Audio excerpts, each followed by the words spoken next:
नमस्कार दोस्तों, मैं हरि गोविंद मिश्र और आप देख रहे हैं YouTube channel Bharat Darshan with Hari. तो चलिए दोस्तों, इस ब्लॉग को शुरू करते हैं। आपको दिखाते हैं ओरछा फोर्ट कॉम्प्लेक्स।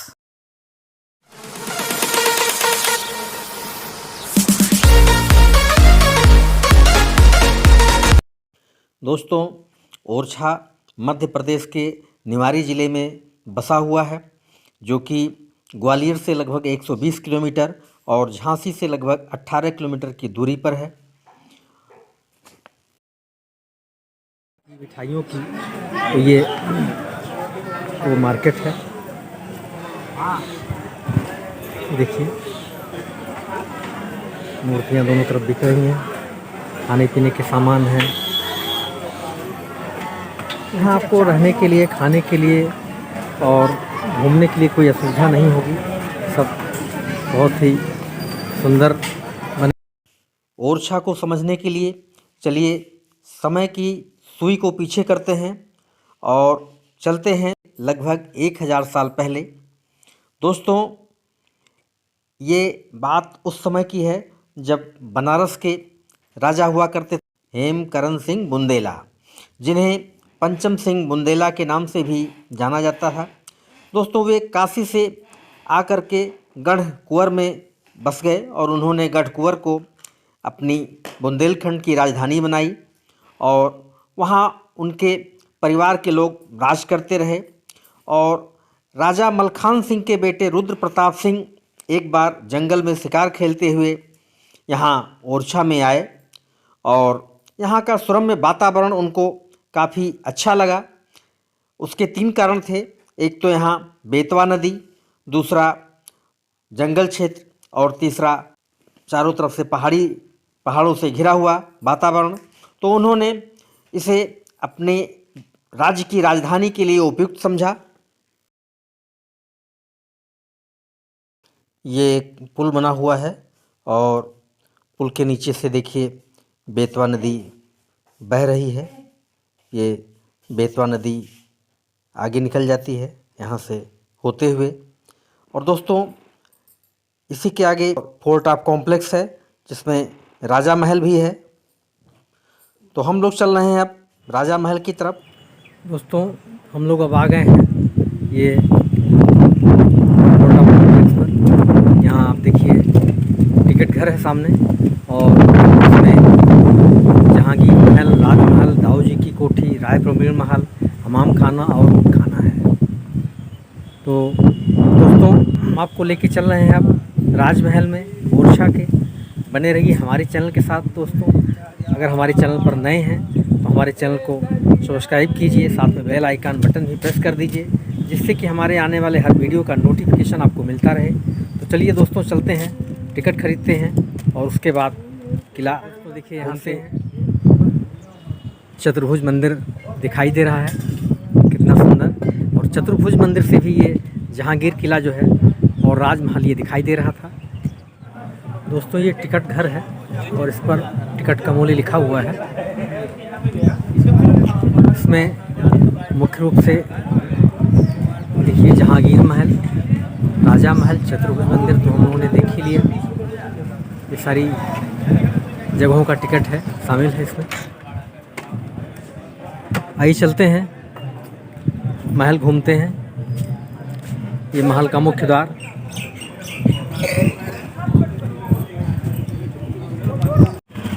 दोस्तों, ये देखिए मैप ओरछा हेरिटेज वॉक 1 का लगा हुआ है और इसमें सारी जगहों का मैप भी बना है, डायरेक्शन भी है और डिटेल भी है। चलिए हम लोग चलते हैं भवन के अंदर। चलिए चलते हैं अब राजा जी के की तरफ। दोस्तों, ये देखिए सामने की तरफ जो दाईं हाथ की तरफ गेट बना हुआ है, ये राजा महल की तरफ चला जाता है। और जो बाईं हाथ की तरफ गेट है, यहाँ से आप सीधे जहांगीर महल की तरफ जा सकते हैं। दोस्तों, ये ऊंची ऊंची सीढ़ियाँ बनी हुई हैं, ये राजा महल के अंदर जाने के लिए हैं। चलिए हम लोग इधर से चलते हैं। आगे एक पुराना पेड़ दिखाई दे रहा है, हमें लगता है बरगद का है, उसे देखते हैं और उसके बाद फिर राजा महल देखते हैं। बरगद का पेड़ है, बरगद का बहुत पुराना पेड़ है और ये इधर इधर कुछ खंडहर जैसा है, हमें लगता है ये पहले प्रचलन में रहा होगा। नहीं बना तो है यहाँ कुछ, नहीं चढ़ेंगे नहीं। ये देखिए यहाँ ये काफ़ी जीर्ण शीर्ण अवस्था में है। ये देखिए दोस्तों, बरगद का बहुत ही विशाल पेड़ है और इसमें कई भुजाएं भी निकली। दोस्तों ये जो सीढ़ियाँ बनी हुई हैं दोनों तरफ से, ये राजा महल का एक तरह से बाहरी हिस्सा है और ये दीवाने आम है, यानी कि जनता दरबार यहाँ राजा साहब के महल में लगता था। और ये इस तरफ जो है आगे जाने पर महल का मुख्य द्वार पड़ता है। तो हम लोग पहले चलते हैं जनता दरबार को देखते हैं। और ये सीढ़ियाँ जो आपको दिखाई दे रही हैं दाएं हाथ की तरफ, राजा साहब इन्हीं सीढ़ियों से उतर करके आते थे। और महल में ही एक भगवान शिव का मंदिर है, वहाँ मंदिर में दर्शन करते थे और उसके बाद सीधे जनता दरबार में जाते थे। पहले के समय में अदालतें हुआ नहीं करती थी और राजा लोग ही निर्णय लिया करते थे। ये शिलापट के माध्यम से महल को दर्शाया गया है कि कौन सी चीज़ कहाँ पर स्थित है, उसकी विस्तृत जानकारी यहाँ पर दी हुई है। आइए चलते हैं जनता दरबार की तरफ। ये दोस्तों इसमें पिलर देखिए बने हुए हैं, दोनों तरफ पिलर बने हुए हैं, स्तंभ हैं और ये लगभग 28 स्तंभ हैं। और ऊपर देखिए ये चित्रकारी की गई है छतों में, बहुत ही बारीक चित्रकारी है। इसको पर्शियन कारपेट फ्लोरल डिजाइन बोलते हैं। और ये इधर इस तरफ राजा साहब बैठते थे, जो सबसे ऊंचा स्थान है बाईं हाथ की तरफ। और उसके बाद उनके मंत्रीगण बैठते थे और उसके बाद जो है नीचे जनता बैठती थी, जो यहाँ फरियाद लेकर के आते थे अपनी समस्याओं के निदान के लिए, वो बैठते थे। तो ये बड़ा ही अच्छा सिस्टम यहाँ बनाया गया था जनता की शिकायतों को सुनने का। ये बाईं हाथ की तरफ जो ऊंचा स्थान है, यहाँ राजा साहब के बैठने का स्थान था।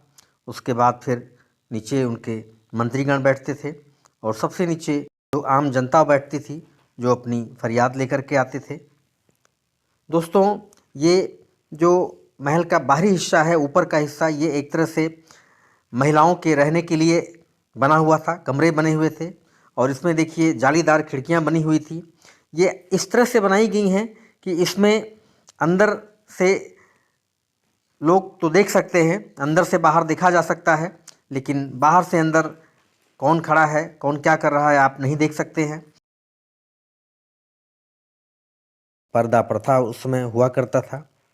ये दोस्तों दीवाने आम की तरफ का बाहरी हिस्सा है। और अब चलिए चलते हैं राजमहल की तरफ। राजमहल का जो मुख्य द्वार है वो आगे की तरफ है।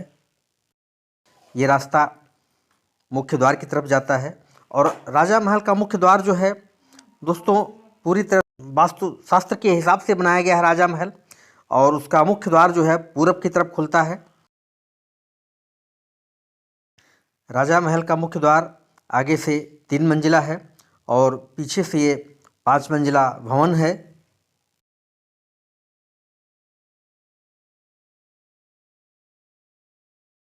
ये सूचना का शिलापट राजा महल के बाहर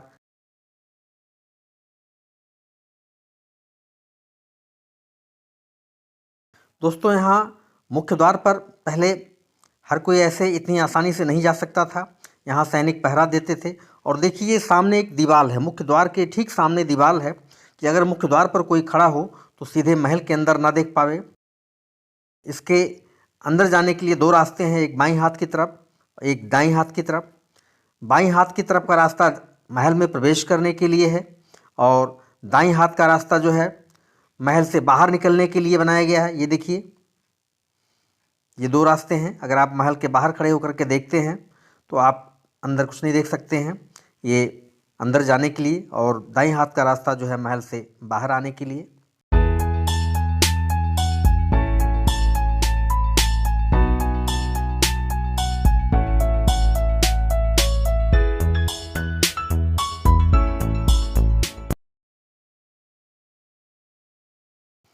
दोस्तों ये है महल के अंदर का नज़ारा। आप देखिए चारों तरफ से मैं आपको दिखा रहा हूँ। ये ऊपर ऊंचे ऊंचे बुर्ज बने हुए हैं और दोस्तों इन बुर्ज पर सैनिक तैनात रहते थे, जितने भी बुर्ज बने हैं छतों पर, और वहाँ से इस महल की रखवाली करते थे, रक्षा करते थे। ये नीचे बेसमेंट बना हुआ है जो कि बंद है। गर्मियों के दिनों में यहाँ बेसमेंट में काफ़ी ठंडक रहता था। और दोस्तों चलिए अब ऊपर चलते हैं थोड़ा। ये सामने जो है ये एक तरह से बारादरी का हिस्सा है और ये इस तरफ चबूतरा बना हुआ है, जो उस समय जो मेहमान आते थे उनके मनोरंजन के लिए यहाँ व्यवस्था होती थी। और ये सामने जो है ये बारादरी है। बारादरी एक तरह से राजा के भोजन करने की जगह थी। यहाँ राजा अपने मेहमानों के साथ भोजन किया करते थे। तो दोस्तों जैसा कि मैंने पहले भी बताया था कि रुद्र प्रताप सिंह यहाँ 1501 में इस किले का, इस महल का निर्माण शुरू किया और 1531 तक ये निर्माण हुआ। उसके बाद उनके बड़े पुत्र भारती चंद यहाँ के राजा बने और वे 1531 से 1554 तक उन्होंने राज किया। और उसके बाद उनकी मृत्यु हो गई। चूँकि वो निसंतान थे तो उनके छोटे भाई मधुकर साहब राजा बने और उन्होंने 1554 से लेकर के 1592 तक इस महल में राज किया और उन्होंने बाकी महल के बचे हुए हिस्से को बनवाया। दोस्तों इस महल में दीवाने खास है, जहाँ राजा के जो खास मेहमान आते थे वो दीवाने खास में रुकते थे और उनके मनोरंजन के लिए सामने जो चबूतरा है वहाँ नायिकाएँ नृत्य करती थी, उनका मनोरंजन करती थी। जो गड्ढा सा दिखाई दे रहा है ये उस समय का फव्वारा था। कुछ ऐसा बनाया गया था कि इसमें इत्र और गुलाब वगैरह डाल करके पानी भर करके इसको फव्वारे की तरह से इस्तेमाल किया जाता था।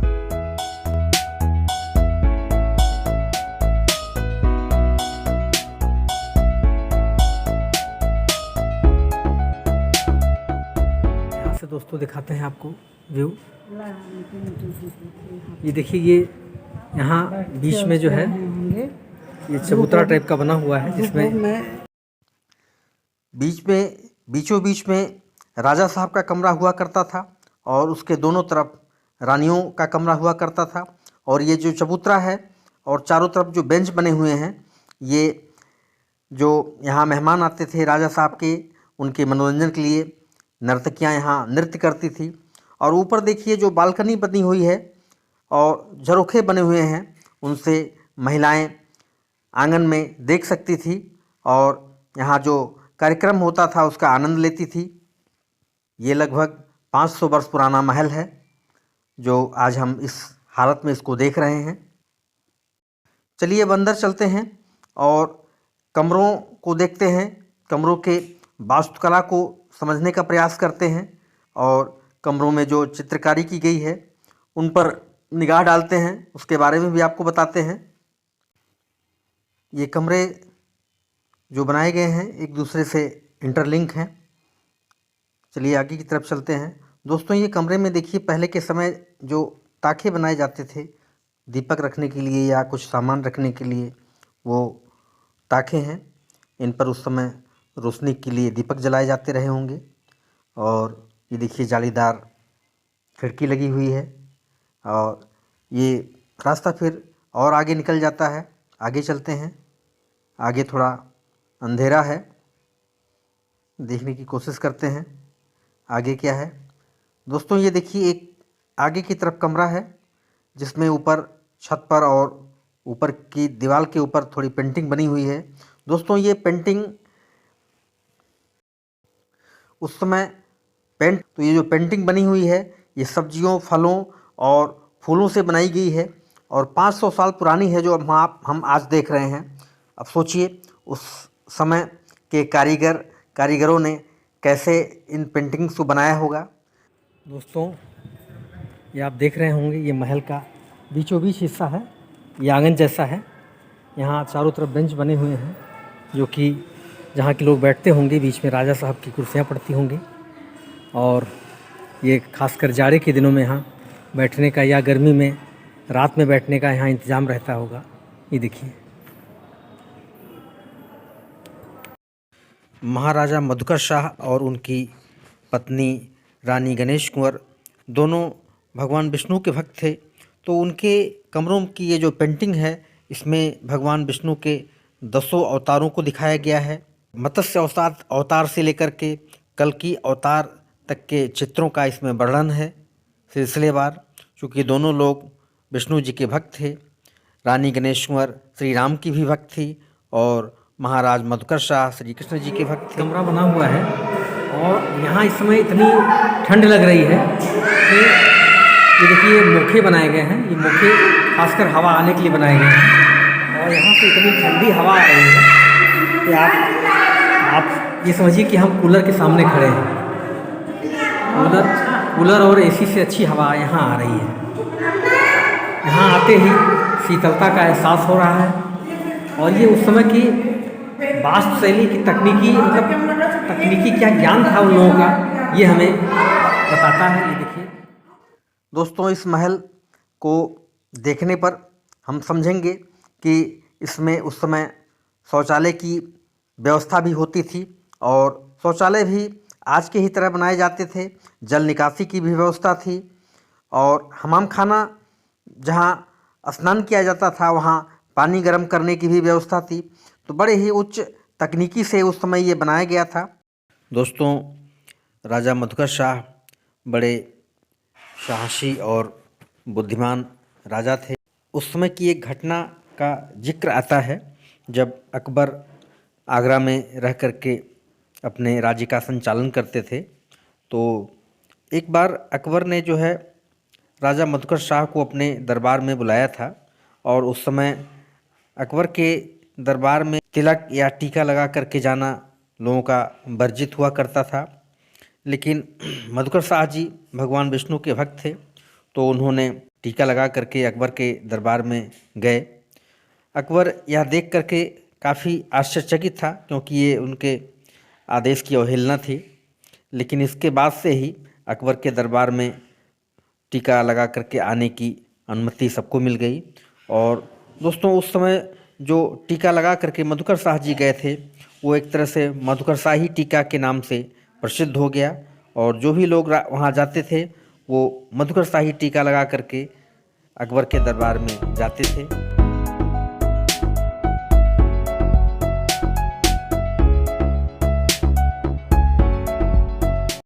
और ये हम आ गए पहली मंजिल पर। ऊपर बरामदा है।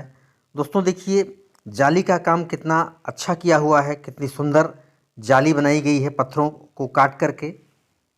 ये चारों तरफ हर तरफ से है और यहाँ से देखिए सामने चतुर्भुज मंदिर भी दिखाई दे रहा है।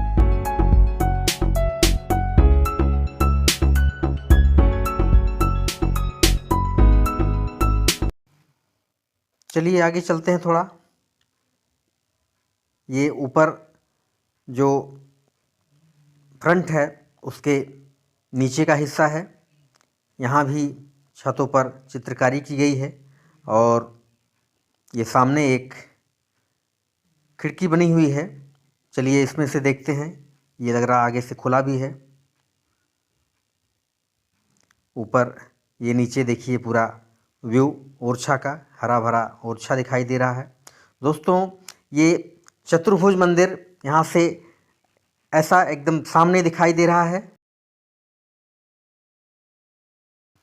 दोस्तों, इन आभास हो रहा कि चित्र उस समय कैसे बनाए जाते थे और बिना पेंट के फूलों, सब्जियों और फलों के द्वारा बनाए गए ये चित्र हैं। देखिए दोस्तों, ऊपर जो चित्रकारी की गई है इसमें घोड़े पर राजा हैं, सामने सैनिक हैं, पीछे सैनिक हैं।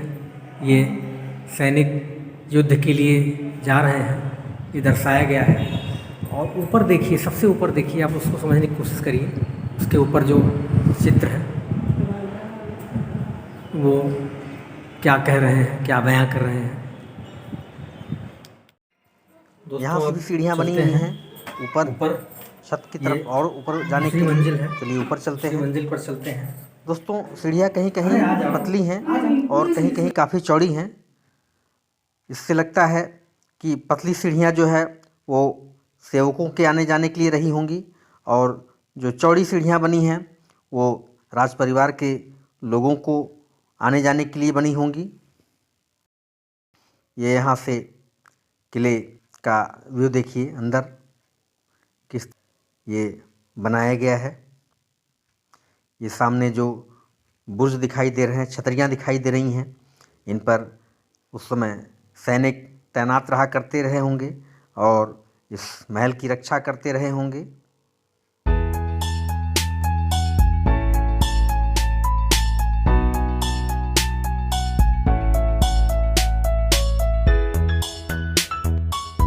यहाँ से देखिए महल कितना सुंदर दिखाई दे रहा है। अनुमान लगा सकते हैं कि 500 वर्ष पुरानी बिल्डिंग कितनी सुरक्षित और कितनी मजबूत बनाई गई थी और ये ऊपर से नीचे जो चबूतरा बना था वो दिखाई दे रहा है। दोस्तों ये देखिए ऐसी खिड़की बनाई गई है कि इस महल से सीधा चतुर्भुज मंदिर का गर्भगृह दिखाई दे रहा है। राजा और उनके परिवार के लोग यहाँ से भगवान विष्णु के दर्शन किया करते रहे होंगे। ये पूरा व्यू सबसे ऊपर की मंजिल से लिया हुआ ओरछा महल का। तो दोस्तों ये रहा ओरछा में ओरछा फोर्ट कॉम्प्लेक्स का राजा महल मैंने आपको दिखाया। दोस्तों अगर ब्लॉग अच्छा लगा हो, अगर वीडियो अच्छा लगा हो तो इसे लाइक कीजिए, शेयर कीजिए अपने दोस्तों को और अगर चैनल पर नए हो तो इसे सब्सक्राइब कर लीजिए, साथ में बेल आइकन बटन भी प्रेस कर दीजिए जिससे कि हमारे आने वाले हर वीडियो नोटिफिकेशन आपको मिलता रहे। तो चलिए दोस्तों इस ब्लॉग को एंड करते हैं और इसके बाद अब आपको हम दिखाएंगे इसी के बगल में बना हुआ जहांगीर महल, जो कि अपने आप में एक अद्भुत महल है।